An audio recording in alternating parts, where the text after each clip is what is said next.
Hello viewers, আসসালামু আলাইকুম। আপনারা কেমন আছেন? আশা করি ভালোই আছেন। 1 মিনিট ট্রিক্স চ্যানেলে আপনাকে স্বাগতম। আজকের পর্বে আপনারা শিখবেন এক্সেলের দুটি ফাংশন, ইও মান্থ ফাংশন এবং ইডেট ফাংশন। এই ভিডিওটি দেখে আপনারা যদি উপকৃত হন, আপনারা অবশ্যই আমার চ্যানেলটি সাবস্ক্রাইব করবেন।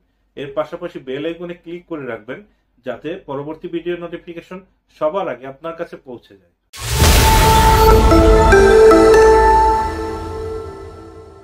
এখানে একটা ইনভেস্টমেন্ট ডিটেল দেয়া আছে, ম্যাচুরিটি ডেট বের করতে হবে। এ ধরনের কেসের ক্ষেত্রে আপনারা ইডেট ফাংশনটি ব্যবহার করবেন। ইডেট ফাংশনটা অ্যাক্টিভেট করে স্টার ডেট দিবেন, তারপর কমা দিয়ে আমরা এখানে 3 ইয়ার বলা আছে, যেহেতু আমার ফাংশনের সিনট্যাক্স হচ্ছে মান্থ, আমরা 12x3 দেব, 12x3। তারপর ব্র্যাকেট ক্লোজ করব, আমাদের ম্যাচুরিটি ডেট চলে আসবে 3 বছর পর 27 সালে 3 মে আমার এই ইনভেস্টমেন্টটা ম্যাচিউর হয়।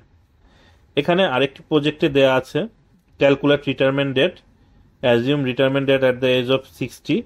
এখানে প্রত্যেকটা এমপ্লয়ের ডেট অফ বার্থ দেয়া আছে আইডি নাম্বার অনুসারে। আমরা এ ধরনের কেসের ক্ষেত্রে ইডেট ফাংশনটি অ্যাক্টিভেট করব, তারপর কমা দিয়ে যেহেতু মান্থ আমার 12 লিখে ইন্টু 60, তারপর আমরা ফিল হ্যান্ডেল করে দেব। এতে আমরা জানতে পারবো কোন এমপ্লয়ির এখানে অ্যাট দ্য এজ অফ 60-তে তারা রিটায়ারমেন্ট করবে, তার ডেট। আমরা দুটো ফাংশনের সহায়তায় সেটা খুঁজে বের করার চেষ্টা করব। এন্ড অফ কারেন্ট মান্থ, এখানে আমরা ইও মান্থ এই ফাংশনটি অ্যাক্টিভেট করব। স্টার্ট ডেট হিসাবে উপরের ডেটটি সিলেক্ট করব, কমা দিয়ে মান্থ দেয়া আছে, আমরা 0 লিখব। তো 0 লিখলে ইও মান্থের ক্ষেত্রে 31 ডিসেম্বর চলে আসে।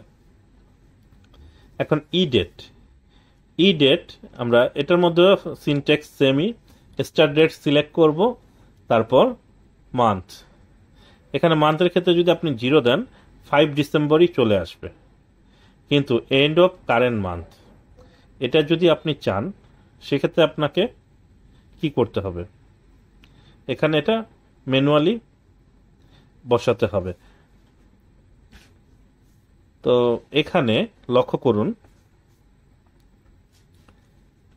আমরা ফাংশনের শেষে প্লাস দিয়ে 26 লিখে দিলাম, তাহলে এন্ড অফ কারেন্ট মান্থ আমার চলে আসলো। আরেকটি প্রজেক্ট দেয়া আছে, প্রবেশন পিরিয়ড এন্ড ডেট আমাদের খুঁজে বের করতে হবে। তাহলে আমরা এখানে ইডেট ফাংশন এবং ইও মান্থ ফাংশন এই দুটো ফাংশনের সহায়তায় করব এবং দুটো ডিফারেন্স দেখব কোনটাতে কেমন দেখায়। ইডেট ফাংশনে এক্সাক্ট সেই ডেটটা আমাদের খুঁজে বের করে দেয়। স্টার্ট ডেট সিলেক্ট করে আমরা এখানে 3 মান্থ প্রবেশন পিরিয়ড দিয়ে দেব।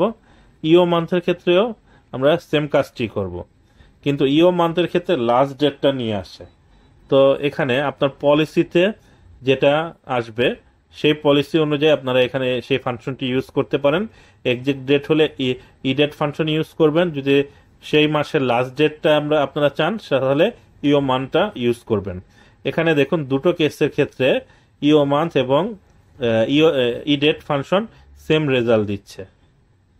এখানে যদি লাস্ট ডেট হয়, লাস্ট ডেটের ক্ষেত্রে এখানে ইডেট তো আমার এক্সাক্ট সেই ডেটটাই দেয় এবং ইও মানটা হচ্ছে আমার লাস্ট ডেট অফ